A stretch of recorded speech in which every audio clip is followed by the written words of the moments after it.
अतिशय पौष्टिक अशा नाचणीच्या सत्तू वड्या आज आपण करूया। त्याच्यासाठी मी इकडे घेतले 2 वाट्या नाचणे आणि रंग चांगला येण्यासाठी अर्धी वाटी गहू, अख्खे गहू। आता हे दोन्ही 7-8 तास वेगवेगळे भिजत घालायचे। नंतर मी घेतले 2 ते 3 वाट्या मोठ्या वाट्या नारळाचं दूध, 1 मोठी वाटी गूळ। हा गूळ तुमका आवडीप्रमाणे कमी जास्त करू शकता। आतमध्ये घालण्यासाठी काजूचे तुकडे, मीठ आणि वेलची। आता 7-8 तास नाचणी आणि गहू भिजल्यानंतर मी हे अशा प्रकारे एकत्र वाटून त्याचा रस काढून घेतले आणि 2-3 तास फ्रीज मध्ये ठेवले। त्याच्यामुळे काय झालं, आता खाली दाट रस रोवलं आणि वरती सगळं पाणी आलं। तर सगळं पाणी आपण ह्याच्यात हळूपणे काढून घ्यायचं। आता ह्यो खालचो दाट रस त्याच्यामध्ये घालायचो, ह्यो नारळाचा रस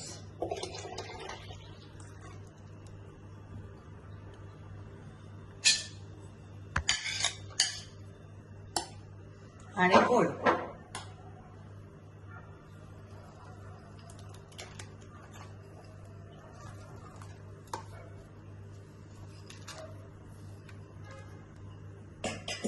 आणि गूळ ह्याच्यामध्ये पूर्णपणे विरघळवून द्यायचं। आता नाचणीचो जो पूर्णपणे रस असा तो मी काढून घेतलाय, त्याच्यामध्ये नारळाचा रस घातलाय, त्याच्यामध्ये गूळ घातलाय आणि हा पूर्णपणे गूळ विरघळवून घेतलाय। आता ह्याचा मिश्रण असा इकडे मी कढई गॅसवर ठेवलंय, बारीक गॅस ठेवलाय। हा सगळा मिश्रण असा त्या कढईमध्ये गाळून घ्यायचं।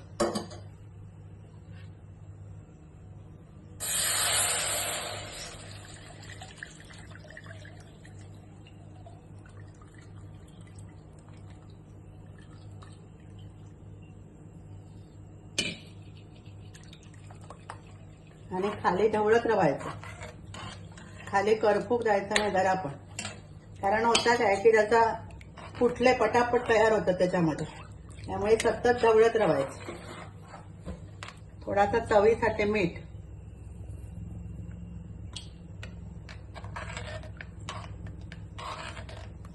आता ह्याचा मिश्रण असा हा चकचकीत होऊन एकत्र येईपर्यंत आपण ढवळत राहायचं।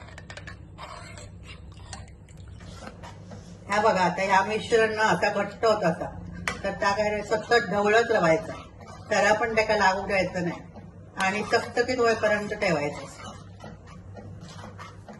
आता ह्या सगळ्या एकत्र राहिला हातात घालूया आपले काजूचे तुकडे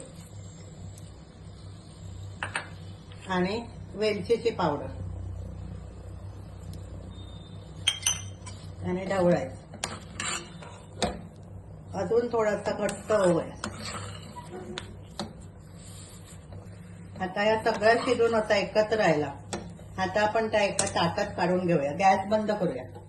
आता इकडे मी एका थाळ्यामध्ये तूप लावलंय, सगळं तूप लावून घेतलं। मग ह्या एका पण मागून लावून घ्यायचं, म्हणजे नंतर पसरू घ्यायचा व्यवस्थितपणे।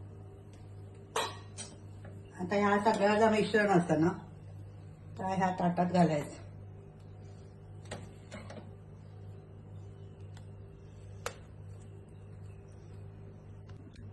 आता हे सगळं मिश्रण मी या ताटात काढून घेतलंय। आता त्या पूर्णपणे जरासा तूप लावायचं एका अजून आणि पूर्णपणे असा ताटात पसरून घ्यायचा। गरम असतं त्याच्यामुळे हातान करू घ्यायचं नाही, म्हणजे डाळ घ्यायची आणि पूर्णपणे असा एका लेवलने करून घ्यायचं। अशा प्रकारे हा सगळा समान असा पसरून घ्यायचा आणि 2 ते 3 तास थंड करत ठेवायचं। आता ह्या सगळ्या थंड झाला, आता आपण वड्या पाडून घेऊया।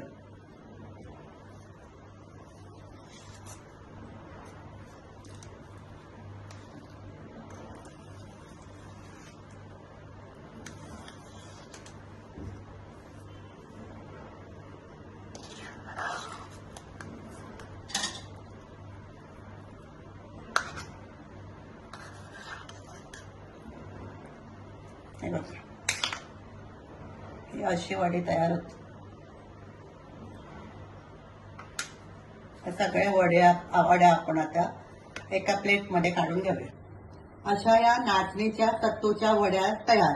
अशा प्रकारे वड्या बनवा, खा आणि रेसिपी आवडली तर लाईक करा, शेअर करा, सबस्क्राईब करा।